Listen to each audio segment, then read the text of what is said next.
Hello, hello. Welcome to this episode of the Hello, Hello podcast. I am your host, Alyssa Rogers.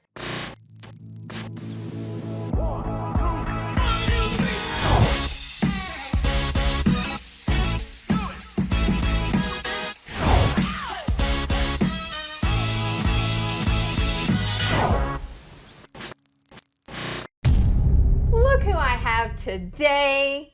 A very familiar face, Jeb Burton. How are you? Doing good. Thank you for having me on. I always love coming here to the South Boston office. Only 10 minutes away from my house, so it's a nice little drive to come to a podcast. It is fantastic.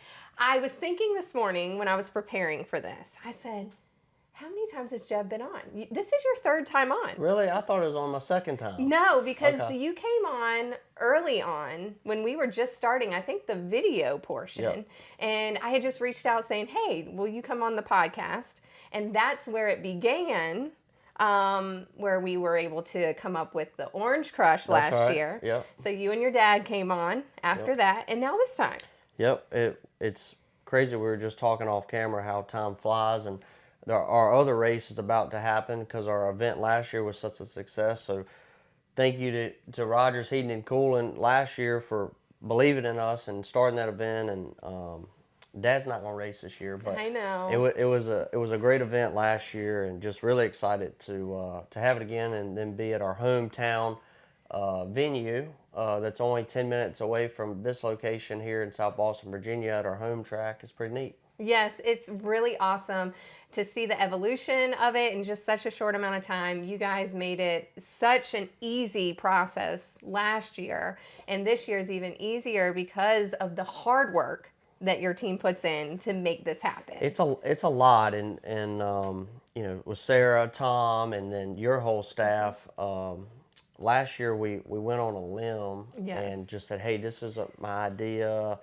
And I came to you and Joey, and y'all helped put it together, and now it's evolved. And I think one thing that's going to be unique about this year is all the competitors really enjoyed last year, and our purse pays good because without the competitors, we have no show. So we really want to take care of them and then put on a good product too. So this year's going to be 250 laps, a couple different segments. So I think you'll see some strategy and just excited. It's going to be a day race in the middle of fall, so should be pretty cool. I'm so excited about it, and I know I've seen everyone commenting on all the press, and they're excited about it. I mean, for it to be in South Boston, I think there's this huge group of people that are just super excited. For sure. And, I mean, what can people expect? I think you're going to see a lot of good racing, for one, but I think the cool thing about our event, we haven't announced yet, but we're working on really having some special guests come to do an autograph session. It'll be an hour to hour and a half long autograph session. And last year the line was wrapped all the way around the grandstand. So really appreciate all the fans coming out, and that's what it's about. We want to raise some funds for WBWF, but also give back to the fans that give us so much, and then put on a good show for everybody. And hopefully my car will be fast. Last year was pretty good. I finished sixth, but it's going to be a tough field.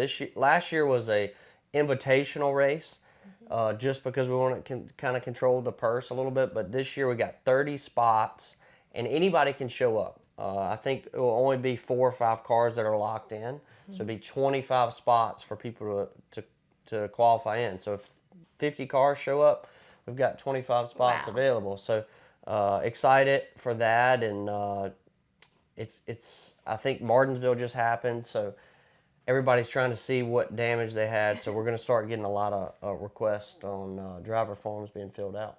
That is so awesome.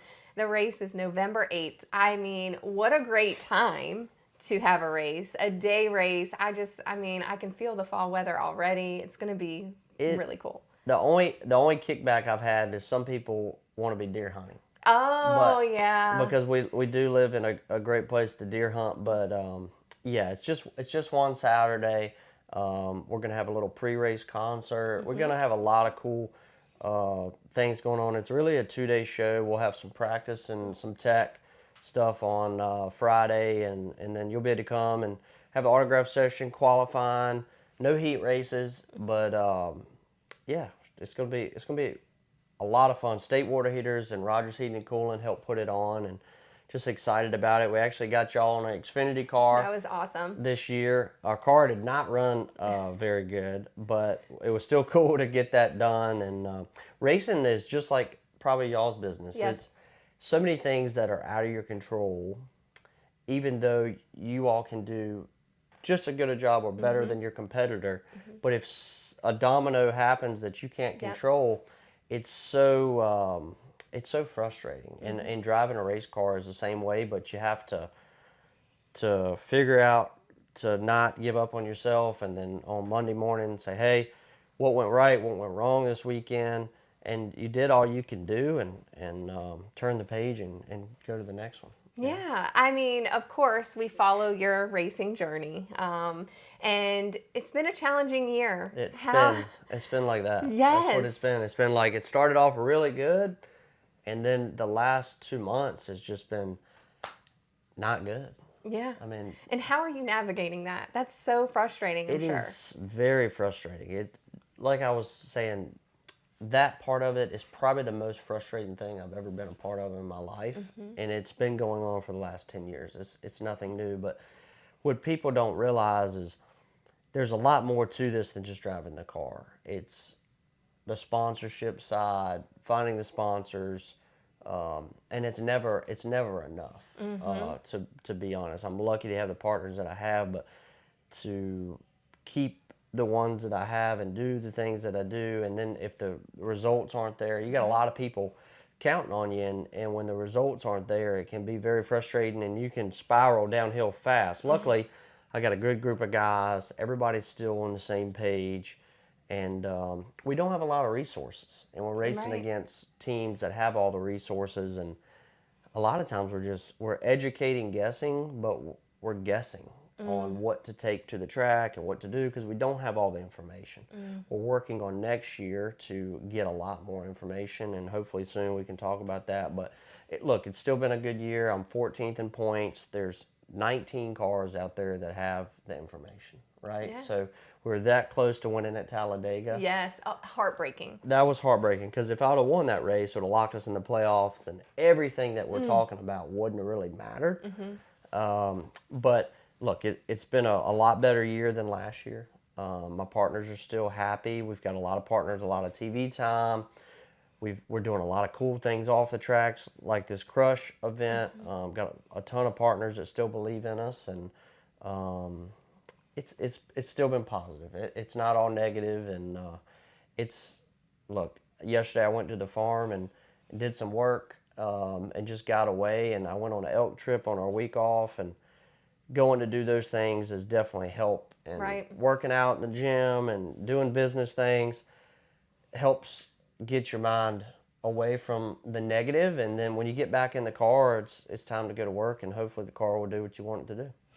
I mean, I think there's this perception of race car drivers as a whole where you just get in the car on Saturday and it's like you race. There's so much that goes into it it's not that people don't understand. You are grinding nonstop. 24/7. You're grinding to keep your partners happy, your sponsors, to stay in shape. What does it take to stay in shape? So the things with racing, the mental side is huge. If you lose your confidence as a driver, you have nothing. It's just like the quarterback. If the quarterback doesn't have confidence to throw the ball to the receiver, bad things are going to happen. No different than driving a race car. But second, the physical side, my heart rate, I wear my watch, but my heart rate will be from 120 to 180 for 3 hours. Wow. So it's really not, hey, how much can I lift in the gym? It's more cardiovascular, but also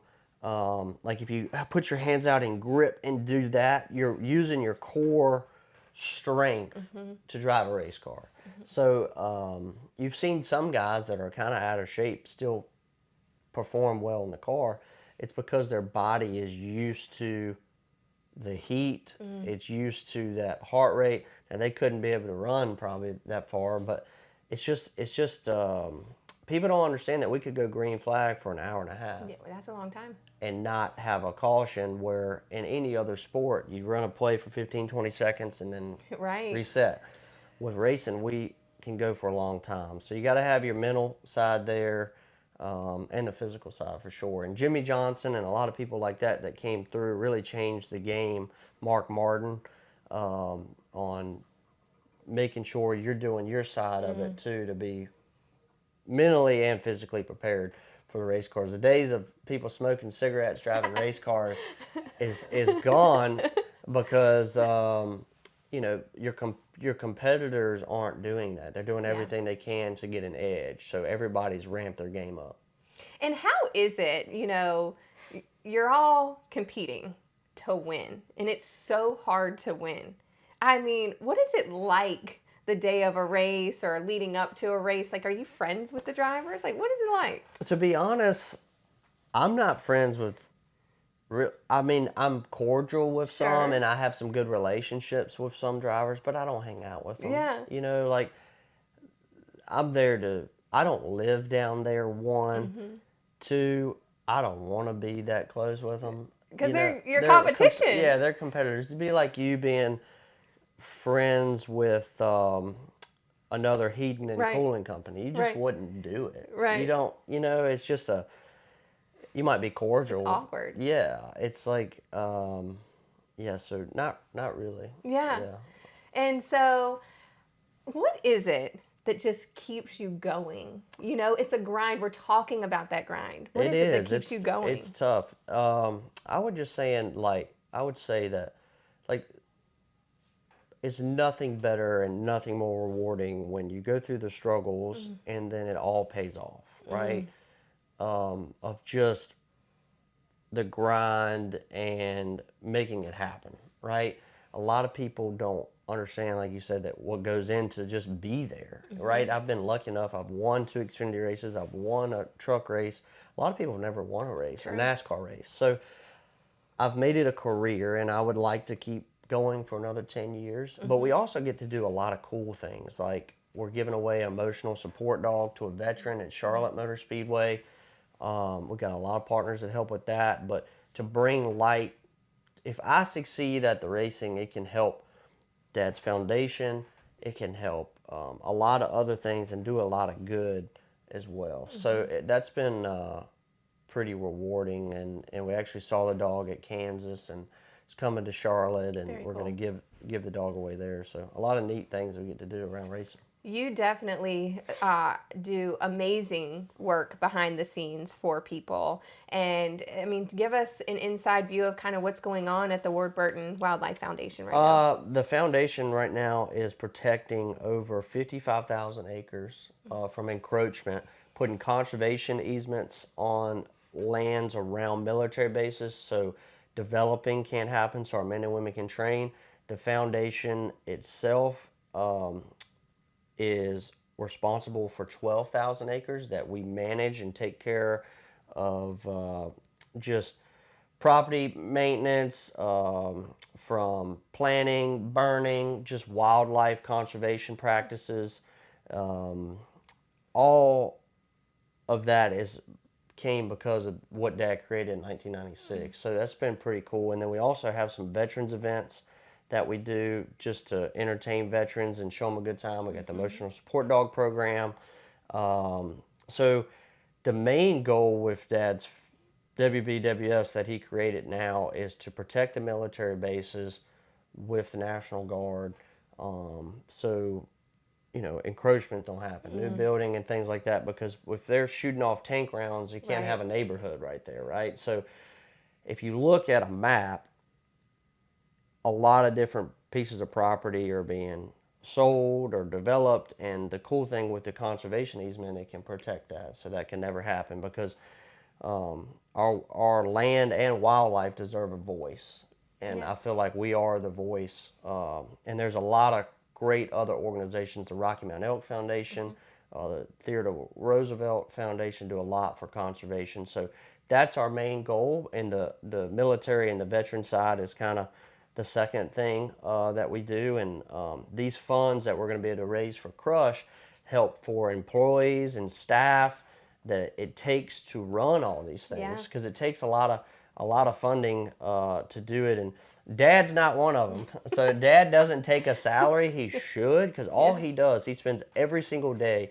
on one of those pieces of property, or he's working with the National Guard or the foundation with landowners to buy land or put conservation easements on land. So there's a lot going on with the foundation. The foundation's in a great spot right now, thanks to partners like you and a lot of other people that help. But it's a lot of moving parts, and just excited about the future. Yeah, I mean, it sounds like there are amazing things happening. And on top of everything else that you're working on, you also have a podcast. Yep, we started that. Yep. And so tell us about your podcast. So it's called the Crossroads Podcast. We have a hunting show called Crossroads with the Burtons.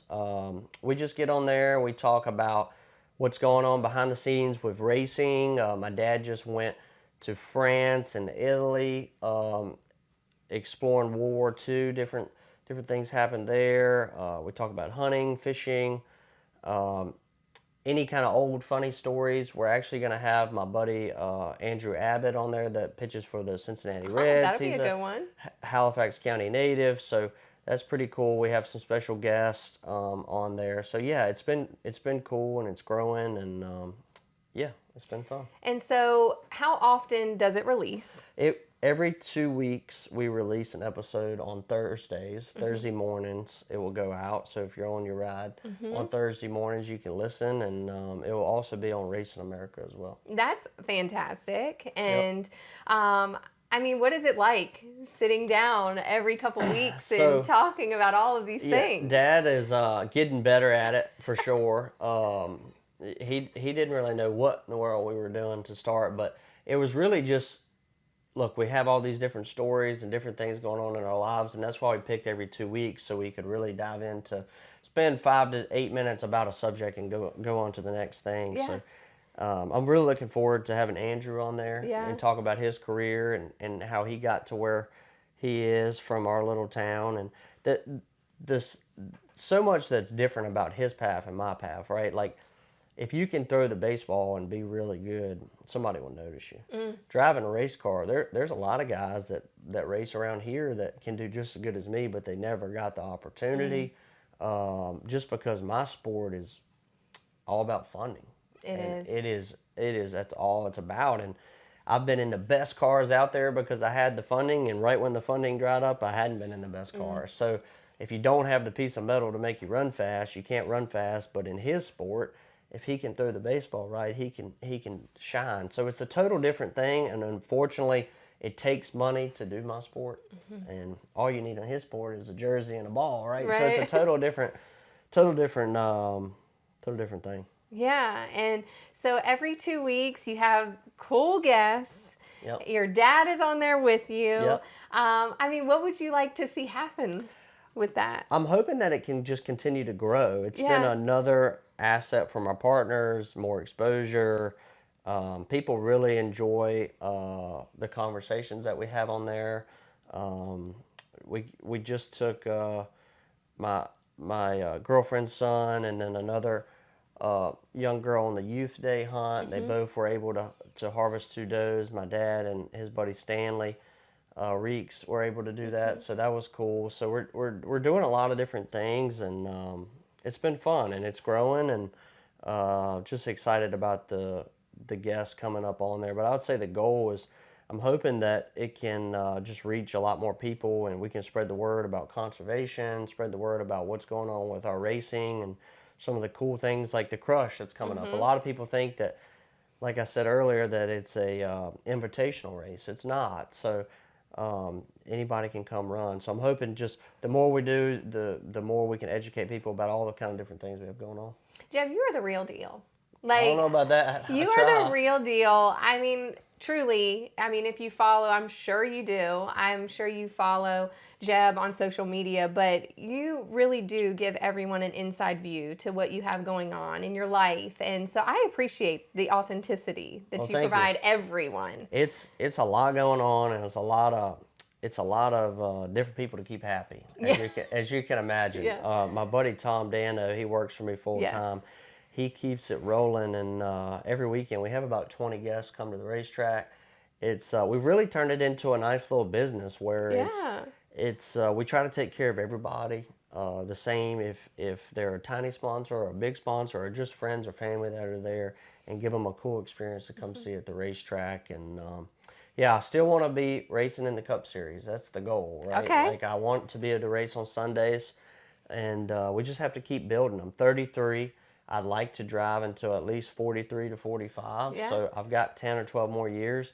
And if you look at all the statistics, the best race car drivers at their prime are 37 to 40. Wow. That's where their prime is. I think that's because of maturity, experience, and just where they are in their head and their life space at that time. So I'm hoping to keep building my partners, and when the right opportunity comes one day, maybe I can go there. But right now I'm with Jordan Anderson Racing. I'm trying to build that team. Been lucky enough to win a race there, and been there for a couple of years. So haven't got my deal done yet for next year, but working on it. And yeah, hopefully we'll have something to talk about soon. Yeah, and knowing you, you're gonna announce it, and I hope so. you share everything. Nothing's done yet, but we're working hard and trying to. We got 5 races left, and we need to finish the seasons on a high note like we started it. Yeah, and still go after that win every weekend. We got Talladega coming up. Oh yes, So my favorite. we can win at Talladega. The other tracks, unless some strategy happens, we're kind of running the 15th to 10th range. It's kind of where our package is right now. So we need to get that back in order, get back to doing what we were doing. We are running all the laps, though. We had one DNF. I blew a right front tire in St. Louis. That didn't feel very good, but we've had one DNF. Other than that, we've ran all the laps all year. So that's good. We're not tearing up a lot of stuff. Just got to get back in the rhythm and try to make it happen. And you mentioned Talladega. It was heartbreaking, the loss at Talladega. So you're coming back for redemption. For sure. I've got a really good stats there. We pulled it up the last time I went. I think like the last 8 races, besides 2 of them, I've been in the top 7 or something. So I'm always in contention. I wish I could go back a couple different races, and I should have 3 or 4 more wins there. But you got to lose those races to win them. Well, I can't wait to hopefully see you win this one. A couple weeks is going to happen. We're rooting for you. Y'all need to come. So many people. Y'all would love that one. Oh, trust me. I love Talladega. It's huge. Have you ever been there? Oh, yes. Okay. And camped in the infield. Okay, so you went down Talladega Boulevard. Of course. Okay, cool. Of course. It was the best time, and it was pre-Riley, so it was a great time. Okay. It was a great time. Need to go back.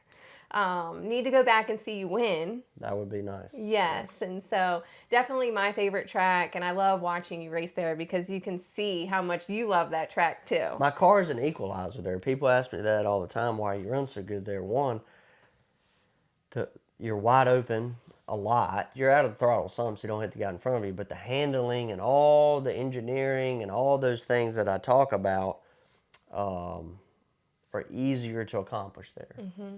Than at a Charlotte. Yeah. So it's not just the track, it's just my car will do what I need it to do. Well, I can't wait to watch it, and it's going to be a good one to watch. Make sure you tune in to that race and all of them, of course, but I will be rooting for Jeb for Talladega. I watch it, love it. So going back to the Crush, just so before we log off today, it is anyone can enter. Anyone can enter, yep. Very large purse.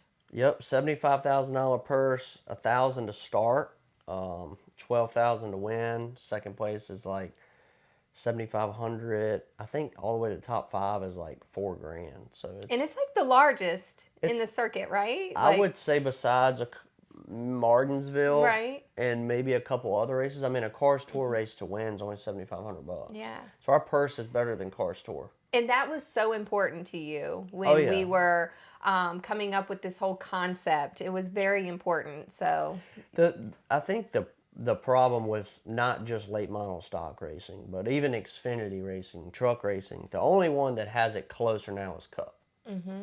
but the purses do not pay enough. You saw South Boston Speedway this year up their championship points money, so that was great.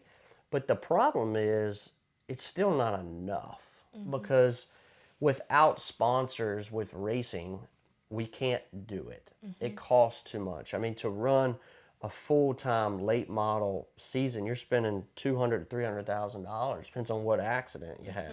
So it costs a lot of money. So if you do all that and you only bring in $30,000 in purse, where's the other $250 coming from? So it gets really expensive. So what I wanted to do was I wish we could double the purse. It just, the problem with late model stock racing is to double the purse, the only way you could get enough eyeballs is you need a national TV to come in. So we're doing, like you said, I think it's a bigger purse in Cars Tour. It's bigger than any other race at South Boston all year. It's bigger than anything besides Martinsville. There might be one or two other races that periodically have a little bit bigger, but it's pretty stout. And it's going to be very fan-friendly, competitor-friendly, very easy. It's a 2-day weekend. Yeah, it should be fun. Lots of people there. Who are some people that you know are entered? Peyton Sellers is coming. Okay. I'm driving. I know Jacob Boris is coming. Great. I believe Trevor Ward will probably come. Mark Wirtz is coming. I'm trying to think. Winner from last year. Yep, there you go. That was the one I was thinking. Caden Honeycutt, winner from last year. He's running the truck series. So that's a pretty stout couple guys that I just named. So you know if all of them coming, there's some other people coming too. So I think nothing else is going on that time of year. So I think we timed it right. The Cars Tour's done. They might have a race left or something, but I think they're done. Martinsville's over with. So everybody's got a month to rebuild their stuff and come out and hopefully raise some funds for WBWF. And we want to turn this into something that we can do every year. Yes. Where it's successful for you guys, if you guys want to keep doing it, successful for the foundation, and the competitors like it. Like you wouldn't have believed last year from Deke McCaskill to Caden Honeycutt to H.C. Sellers that was a part of it, how many people said that this was the best event that they ever went to in late model stock. How simple it was, how the purse was. We don't want to turn it into this type of race that is just a disaster. Right. Scheduling. We're tearing up race cars. Like, I'm going to tell the guys in drivers meeting, like, guys, we're here to put on a show. We want to race hard. But if you can give somebody a little bit, give them a little bit. We don't want to tear up our car, you know. So last year went smooth. We had a couple accidents, but nothing crazy, and everybody raced good, and the fans had a great time, and Orange County treated us good, but we want to move this race around every year. Yeah. And this year, it is South Boston Speedway. So excited. It is November 8th. It is a day race. I think the green flag's at 3:30? 2:30, 2:30. 2:30 or 3, something like that. Stay tuned. Yes, I have all the info right above here, and it's going to be an awesome show. I appreciate everything that you've done to make this happen because you are the brains behind this. Couldn't do it without you, Joey, and State Water Heaters. It's going to be a heck of a show. We got a ton of other local companies that are help putting it on. It takes a lot from staffing to renting the track to the purse. It takes a lot of funds to even have it happen. So just appreciate everybody that's supporting it, and hopefully everybody in the community enjoys it, and hopefully everybody will come out and support us. Yeah, and we're going to have some, stay tuned on my page because we're going to have some ticket giveaways coming up and doing some fun things as the race gets closer. So stay tuned for that. And again, I appreciate you coming on for the third time. Thank you for having me. Next time, before the race, you'll have to get Dad on here. Yes. He'll come on here for sure. Just get with him and because he will be there. He's not in a car. Nope, he's not in a car. But he'll be there. He'll be there. And stay tuned. We're going to have some really cool guests, I think, coming as well. Yes, So. really cool guests coming. And then, of course, follow Jeb on his journey and follow the podcast. It's That's right. a very good one. And so I'll link all the information so you can start following along on his journey and everything you're doing. Tink you. Thank you Thank very, you for the very shout much. out. And Absolutely. also, everybody listening, if you're in Lynchburg, Joey and Alyssa have, tell everybody what you got in We've Lynchburg. opened up a second location in Lynchburg. Okay. And we're there. Growing. So we're That's growing. great. That's We're awesome. growing. Thank you for that plug. Yep. And always supporting marketer right here. True marketer. And just really appreciate it. I appreciate everyone for watching and listening today. Drop all your comments down below and let us know what you think of this episode. Continue rating, reviewing, and subscribing every week. And continue reaching out to me. I am getting so many emails and messages of who you want to see next, and I take them seriously. So I'm reaching out to everyone. And so stay tuned, and we will talk to you next week.